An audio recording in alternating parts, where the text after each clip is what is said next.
تیسری بڑی مشکل جو عاشورہ کا روزہ قبول کرنے یا اس کو ثابت کرنے میں رکاوٹ اور مشکل کے طور پر سامنے آتی ہے وہ ہے عاشورہ کا دن۔ جن روایات پر ہم نے پہلے حصے میں تبصرہ کیا ہے، جو روایات جن میں سے 4 روایات امام بخاری کی کتاب صحیح بخاری میں سے ہم نے لی ہیں، تو ان روایات میں جو تذکرہ ہوتا ہے وہ یہ ہے کہ جب رسالت مآب صلی اللہ علیہ وآلہ وسلم مدینہ ہجرت کر کے تشریف لائے تو یہود نے عاشورہ کے دن کا روزہ رکھا ہوا تھا۔ عاشورہ کے دن کا روزہ رکھا ہوا تھا، جبکہ جو ہماری تاریخ ہے اس کے مطابق وہ دن ربیع الاول کے پہلے نصف کا تھا،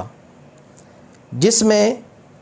ان روایات کے بقول آپ صلی اللہ علیہ وآلہ وسلم نے روزہ رکھا اور رکھنے کا حکم دیا تھا۔ تو اس لحاظ سے یہ سنت ربیع الاول کی ہوئی، اس کا عاشورہ محرم کے ساتھ کوئی تعلق نہیں ہے۔ بخاری کی احادیث کے مطابق تو عاشورہ سے مراد یہودیوں والا عاشورہ ہے، جس سے پھر یہ تقسیم ہو جاتی ہے کہ جو عاشورہ کا روزہ رکھنا چاہتا ہے وہ یہودیوں کے ساتھ جا ملے۔ تاریخ میں قرائن موجود ہیں جن کے مطابق یہودیوں کے عاشورہ سے مراد ان کا اپنا کوئی مخصوص دن یا دسواں تھا، عاشورہ محرم نہیں تھا۔ اس کے لیے میں آپ کی خدمت میں 2 بڑے حوالے پیش کرتا ہوں کہ جو یہ بتاتے ہیں کہ عاشورہ یہود سے مراد عاشورہ محرم الحرام نہیں ہے، اور رسول خدا جس دن مدینہ تشریف لائے تھے اور یہود نے روزہ رکھا ہوا تھا وہ دن بھی عاشورہ محرم الحرام کا دن نہ تھا۔ چنانچہ عظیم ترین ماہر فلکیات البیرونی وہ اپنی کتاب الآثار الباقیہ عن القرون الخالیہ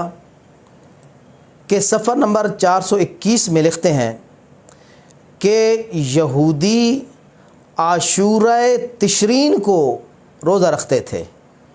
تشرین کے 10ویں دن،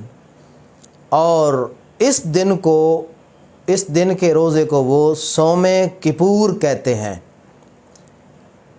اسی طرح البیرونی نے سائنسی اور علمی حساب لگا کر بتایا کہ بخاری کی روایات کے مطابق وہ دن منگل 9 ربیع الاول کا بنتا ہے جس دن آپ صلی اللہ علیہ وآلہ وسلم مدینہ تشریف لائے تھے۔ اسی طرح مجلہ الہادی کے عدد نمبر 7 صفحہ نمبر 37 میں تاریخ کے ماہر مورخ ثقاف نے لکھا ہے کہ کوئی یہودی بھی 10ویں محرم الحرام کو روزہ نہیں رکھتا، بلکہ 10 جنوری یعنی تشرین، ان کے مطابق تشرین ہے، 10 جنوری کو روزہ رکھتے ہیں، لیکن اس دن کو وہ عاشورہ نہیں کہتے بلکہ یوم یا عید کپور کہتے ہیں۔ اس حقیقت سے گمان غالب حاصل ہوتا ہے کہ یہودیوں کے عاشورہ کو امام حسین علیہ السلام کے عاشورہ محرم کے ساتھ مشتبہ کر کے اسی سے پس پردہ جو عزائم ہیں وہ حاصل کرنے کی کوشش کی گئی ہے۔ یعنی لفظ عاشورہ عربی میں 10 تاریخ کو کہتے ہیں، اور چونکہ بخاری کی ان روایات کے مطابق وہ دن عاشورہ کا تھا، اور ظاہر ہے کتاب عربی میں ہے، تو عربی میں 10ویں کو عاشورہ کہتے ہیں۔ تو روایت میں بخاری کی جو روایت ہے اس میں عاشورہ کا لفظ ہے۔ ادھر بعد والے زمانے میں جب مظلوم کربلا کی شہادت ہوتی ہے تو اس دن کو بھی عاشورہ کے لفظ کے ساتھ مشہور کیا گیا۔ اب جب انہوں نے دیکھا کہ اس عاشورہ اور اس عاشورہ میں شباہت لفظی طور پر پائی جاتی ہے، لہٰذا لوگوں کے درمیان اشتباہ پیدا کر دیا، اور اگر اس دن کا روزہ ثابت ہو بھی جائے تو انہوں نے اسی روزے کو خاص کر دیا عاشورہ محرم الحرام کے ساتھ۔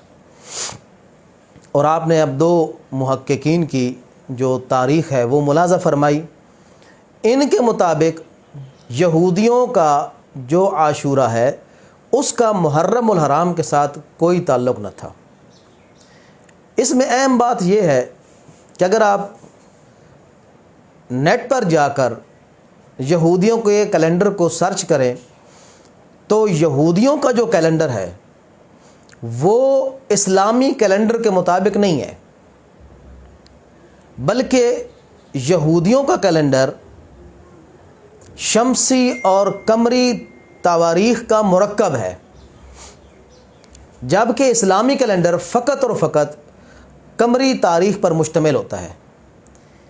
اس لیے یہ ممکن ہی نہیں ہے کہ جو عاشورہ یہود کا ہو وہی عاشورہ بعین ہی اسلامی بھی ہو۔ ادھر سے تاریخ واضح کر رہی ہے کہ رسول خدا صلی اللہ علیہ وآلہ وسلم جب مدینہ تشریف لے کے آئے تھے تو وہ دن ربیع الاول کے دنوں میں سے ایک دن تھا، اس لیے یہاں پہنچ کر یہ بات واضح ہوتی ہے کہ ثبوت تو نہیں ہے کہ جو یہود کا عاشورہ ہے وہ بعین ہی 10 محرم الحرام ہے، اس بات کا ثبوت نہیں ہے، بلکہ اس کے برعکس تاریخ کے جو ماہرین ہیں ان کے بقول کہ یہ عاشورہ یہود کا مخصوص عاشورہ ہے جو مسلمانوں کے عاشورہ سے بالکل مختلف ہے۔ تو جب یہ ایک حقیقت واضح تھی، امام بخاری پر بھی واضح تھی اور دوسرے مسلمانوں پر بھی یہ بات بالکل کلیئر تھی کہ ان کا عاشورہ ان کا عاشورہ مختلف ہیں، اس کے باوجود شور شرابہ ڈنڈورا پیٹا جاتا ہے جیسے ہی محرم الحرام کا چاند طلوع کرتا ہے کہ عاشورہ کا روزہ سنت ہے، عاشورہ کا روزہ مستحب ہے، عاشورہ کا روزہ کار ثواب ہے، وغیرہ وغیرہ وغیرہ۔ بھائی ثبت العرش ثم النقش، پہلے عرش کو ثابت کرو اس کے بعد اس میں نقش نگاری کرو۔ تو جب یہ ایک حقیقت ایسی ہے کہ جس پر کوئی پردہ نہیں ہے، ایک واضح سی بات ہے، اس کے باوجود شور شرابہ ڈنڈورا یہ بتاتا ہے کہ اس کے پس پردہ عزائم کچھ اور ہیں، اور وہ عزائم یہی ہیں کہ یزیدیت کے تاریخ اور سیاہ چہرے پر پردہ ہی پڑا رہے،